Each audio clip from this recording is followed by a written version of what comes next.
Şöyle bir an için düşünün. Gücünüzün, itibarınızın zirvesindesiniz. Sonra bir anda her şeyinizi kaybediyorsunuz ve kendinizi bir hapishane hücresinde idamınızı beklerken buluyorsunuz.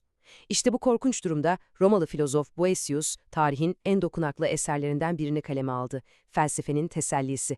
Gelin bu inanılmaz metnin derinliklerine birlikte inelim. Hikayemiz soyut bir argümanla değil, çok daha ham, çok daha insani bir yerden başlıyor. Bir varoluşsal krizden. İşte bu, Boëthius'un feryadı, bir zamanlar Roma'nın en saygın isimlerinden biriyken, şimdi sahte suçlamalarla ölüme mahkum edilmiş biri. Ve aklındaki tek soru bu, adaletin olması gereken bir evrende bu nasıl mümkün olabilir? Onun düşüşü gerçekten de baş döndürücü bir hızla oldu. Ve bu durum Boethius'u o kadar derin bir umutsuzluğa itti ki, artık dünyanın ilahi bir düzenle değil, tamamen kör bir şansla, bir talih oyunuyla yönetildiğine inanmaya başlamıştı. Ama tam da bu karanlığın ortasında, hücresinde görkemli bir kadın belirir. Kendini felsefe olarak tanıtır.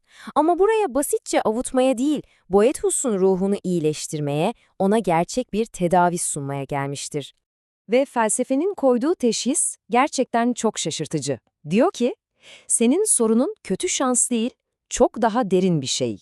Bir tür manevi unutkanlık yaşıyorsun. Kendi gerçek doğanın ne olduğunu unuttun.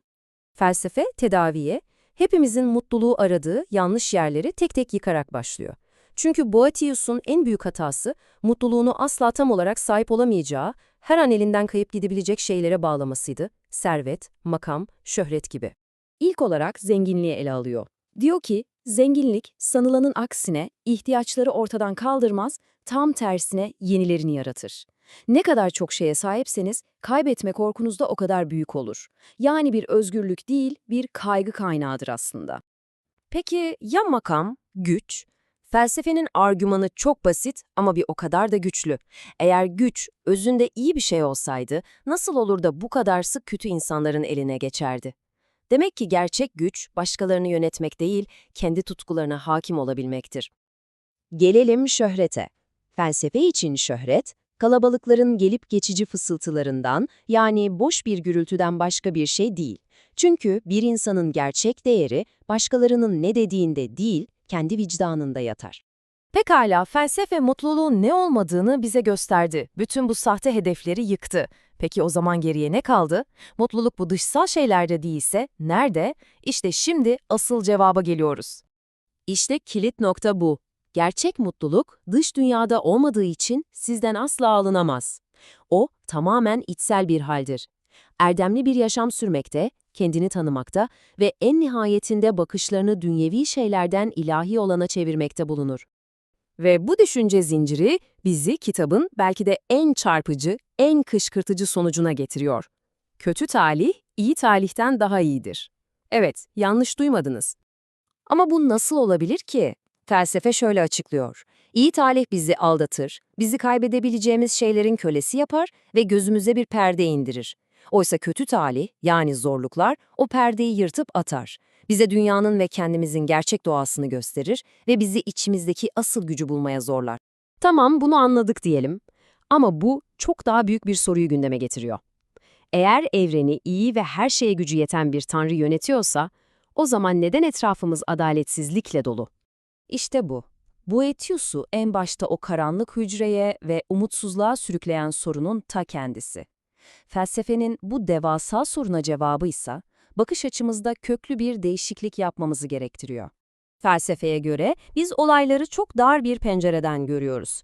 Şöyle düşünün, Tanrı ruhlarımızın usta bir hekimi gibidir. Bizim iyi veya kötü talih dediğimiz şeylerse aslında onun bize verdiği farklı ilaçlardır. Herkesin ruhunun neye ihtiyacı varsa ona göre bir tedavi uygular. Bazen bu ilaç acıdır, bazen tatlı ama her zaman ruhun sağlığı içindir. Bu da bizi felsefenin en meşhur ikilemlerinden birine getiriyor. Eğer Tanrı olacak her şeyi önceden biliyorsa, o zaman bizim seçimlerimizde gerçekten özgür olduğumuz söylenebilir mi? Boethius'un buradaki çözümü, dehasına yakışır cinsten. Diyor ki, biz Tanrı'nın geleceği bizim gibi bildiğini sanarak hata yapıyoruz. Biz zamanı bir çizgi gibi, an an yaşarız. Oysa Tanrı zamanın dışındadır. tüm zaman çizgisini, geçmişi, şimdiyi ve geleceği tek bir sonsuz şimdi anında, sanki bir tepeden geçit törenini izler gibi görür. İşte bu yüzden Tanrı'nın bizim özgür irademizle yapacağımız bir şeyi görmesi, o eyleme sebep olduğu anlamına gelmez. Tıpkı sizin yolda yürüyen birini görmenizin o kişinin yürümesine neden olmadığı gibi. Gözlemlemek, belirlemek demek değildir. Ve bu yüzden özgür irademiz sapasağlam yerinde durmaktadır. Ve işte, bütün bu çetin zihinsel yolculuğun sonunda Boethius'un ulaştığı o nihai teselliye, o sarsılmaz huzura geliyoruz. Mutluluğu kendi içinde bulan ve erdemli olmayı seçen bir insana gerçekten zarar verebilecek şeylerin sayısı kaçtır? Cevap 0. Kocaman bir 0. Çünkü böyle bir insan talihin gelgitlerine karşı sarsılmaz bir kale inşa etmiştir. Unutmayın, dünya elinizden her şeyi alabilir. Servetinizi, makamınızı, hatta fiziksel özgürlüğünüzü. Ama elinizden asla alamayacağı bir şey vardır. Başınıza gelenlere nasıl tepki vereceğinizi seçme özgürlüğünüz. O güç her zaman ve her koşulda size aittir. Ve bu da bizi 1500 yıl sonra bile güncelliğini koruyan bir soruyla baş başa bırakıyor. Eğer zorluklar gerçekten de en iyi öğretmenlerse, sizin şu anda hayatınızda karşılaştığınız en büyük zorluk size ne öğretmeye çalışıyor olabilir? Bu yolculukta bana eşlik ettiğiniz için teşekkürler.